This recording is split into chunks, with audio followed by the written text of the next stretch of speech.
La naissance des banques centrales et leur rôle dans l'économie mondiale. Bonjour et bienvenue sur votre chaîne. Aujourd'hui, nous allons explorer un sujet clé pour comprendre les rouages de l'économie mondiale.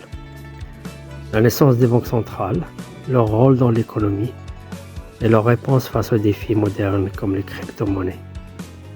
Nous verrons comment les banques centrales influencent l'économie avec des outils comme l'autodirecteur et comment ils s'adaptent à l'essor des crypto-monnaies. Si ce sujet vous passionne, pensez à liker, vous abonner et activer la cloche. Commençons. Origine et évolution des banques centrales. Les banques centrales ont vu le jour pour répondre à des besoins spécifiques, notamment la stabilisation des monnaies et la gestion des crises financières. Exemple historique. Banque d'Angleterre 1694. Créée pour financer les guerres du roi Guillaume III. Banque de France 1800. Fondée pour stabiliser l'économie post-révolutionnaire. Réserve fédérale des États-Unis 1913. Mise en place après la panique bancaire de 1907 pour centraliser la gestion monétaire. Le rôle des banques centrales dans l'économie. L'autodirecteur comme levier économique. L'autodirecteur est l'un des outils les plus puissants des banques centrales. Qu'est-ce que l'autodirecteur? C'est l'auto auquel les banques commerciales empruntent de l'argent auprès de la banque centrale. Effet sur l'économie. Augmentation du taux directeur.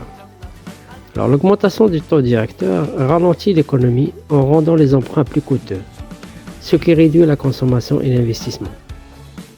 Réduction du taux directeur. La réduction du taux directeur stimule l'économie en rendant les emprunts moins chers, favorisant ainsi la croissance de l'économie et de l'emploi. Exemple, la Réserve fédérale a abaissé drastiquement ses taux pendant la crise de 2008 et la pandémie de Covid-19 pour soutenir l'économie. En revanche, en 2022, il a augmenté les taux pour combattre une inflation record. Autre outil de politique monétaire, assouplissement quantitatif. Les banques centrales achètent des actifs pour injecter de l'argent dans l'économie. Intervention sur les devises. Certaines banques centrales, comme la Banque populaire de Chine, influencent directement le taux de change de leur monnaie pour stimuler les exportations. Les banques centrales face aux crypto-monnaies. L'essor des crypto-monnaies. Les crypto-monnaies comme le Bitcoin et l'Ethereum ont bouleversé le paysage financier mondial. Elles promettent une finance décentralisée, sans intermédiaires comme les banques centrales. Défis pour les banques centrales. Régulation.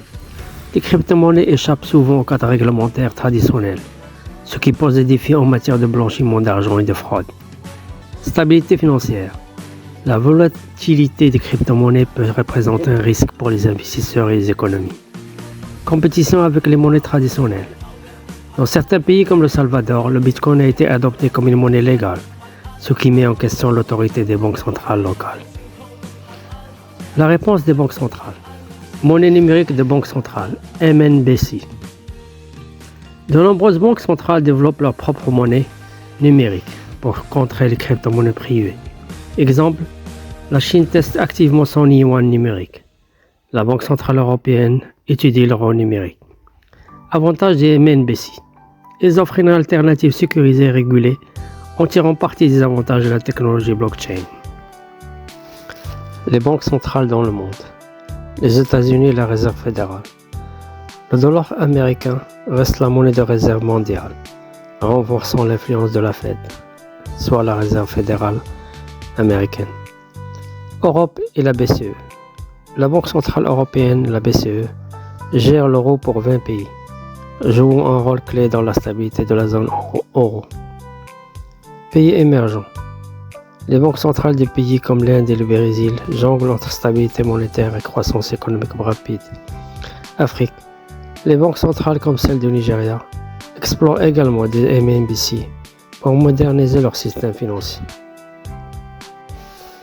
Les banques centrales sont des piliers de l'économie mondiale, mais ils font face à des défis croissants, notamment avec l'émergence des crypto-monnaies.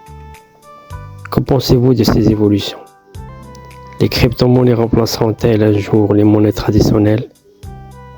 Merci d'avoir suivi cette vidéo. S'il vous a plu, pensez à like, partager et vous abonner. À très bientôt.